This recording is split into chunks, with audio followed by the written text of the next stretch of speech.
Hai, welcome back to my channel, channelnya mahasiswa. Di video kali ini aku akan jawab pertanyaan yang lumayan banyak ditanyain soal kalau misalnya masuk kuliah S1 apakah ada batasan umurnya?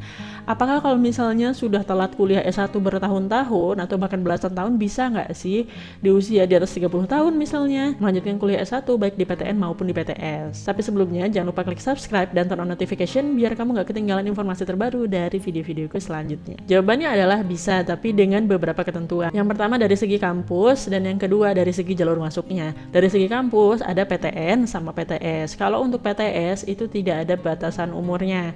Yang ada batasan umurnya itu di PTN, tapi tetap untuk PTN juga ada kelonggaran, akan aku bahas di poin selanjutnya. Jadi kalau misalnya kamu nih udah anggaplah usia udah 30 atau 35, aku baru mau kuliah sekarang nih, atau kalau enggak misalnya dulu aku udah ngambil S1 nih, terus aku sekarang mau kuliah S1 lagi nih ngulang dari awal.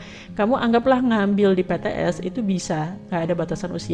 Kemudian yang kedua dari segi jalur masuk. Nah ini sebenarnya lebih ke PTN ya, karena kalau misalnya untuk PTS jalur masuknya ya jalur mandiri atau seleksi mandiri dari kampus tersebut. Nah tapi kalau di PTN itu ada namanya seleksi nasional, yaitu SNBP sama SNBT. Kalau untuk SNBP dan SNBT itu ada batasan usianya. Kenapa? Karena kalau untuk SNBP dan SNBT itu dilihat dari tahun keluarnya ijazah SMA atau ijazah SMK. Jadi anggaplah ijazah SMA-nya keluar 6 tahun yang lalu atau 10 tahun yang lalu, tidak bisa mendaftar untuk kuliah di PTN lewat jalur SNBP maupun SNBT. Tapi jangan berkecil hati dulu. Kenapa? Karena kamu tetap bisa kuliah di PTN lewat jalur mandiri.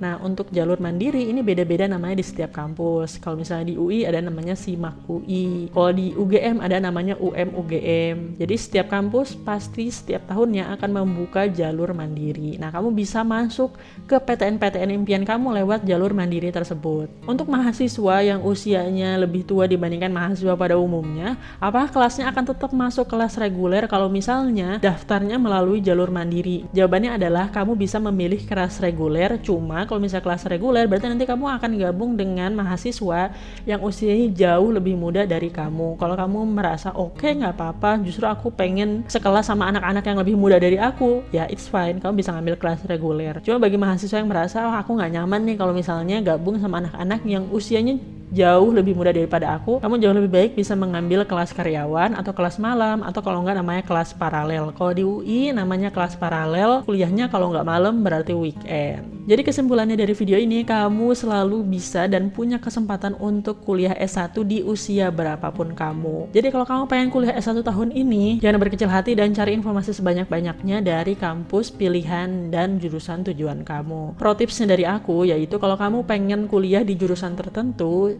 pastikan jangan cari informasi cuma dari satu universitas aja. Pastikan kamu dapat informasi dari 2 atau 3 universitas sebagai pembanding ketika kamu menentukan mau kuliah di mana. Kenapa? Karena setiap kampus punya kelebihan dan kekurangan, dan kamu juga punya pertimbangan kelebihan dan kekurangan mana yang paling bisa ditoleransi dan kelebihan mana yang paling kamu harapkan. Oke, segitu aja. Terima kasih sudah menonton video ini sampai akhir. Jangan lupa klik subscribe dan turn on notification. Sampai jumpa di video selanjutnya. Terima kasih.